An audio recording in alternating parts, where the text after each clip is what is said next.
সাভারের আমিনবাজার পাওয়ার গ্রিডে ভয়াবহ আগুনের ঘটনা ঘটেছে।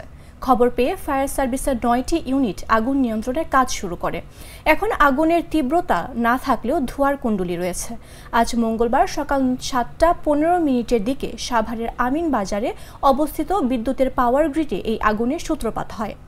Fire service senior station officer Nurul Islam জানান, এই মুহূর্তে ফায়ার সার্ভিসের ৯টি ইউনিট আগুন নিয়ন্ত্রণের কাজ করছে।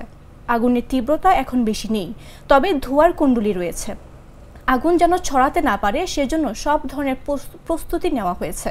তবে আগুন লাগার কারণ এখনও নিশ্চিত হওয়া যায়নি বলে জানান এই কর্মকর্তা।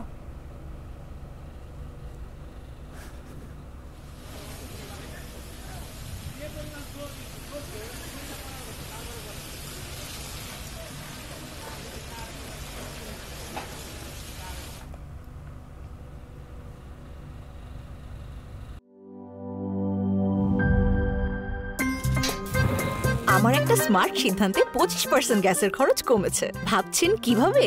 সাধারণ গ্যাস স্টোভ বদলে আমি এনেছি আরএফএল গ্যাস স্টোভ। এর সাইন্টিফিক নজল ও ব্রাস বার্নার ক্যাপ সমানভাবে তাপ ছড়িয়ে রান্না করে দ্রুত, তাই গ্যাসও বাঁচায় 25%, টাকাও বাঁচে 25%। আরএফএল গ্যাস স্টোভ নিরাপদ ও গ্যাস সাশ্রয়ী।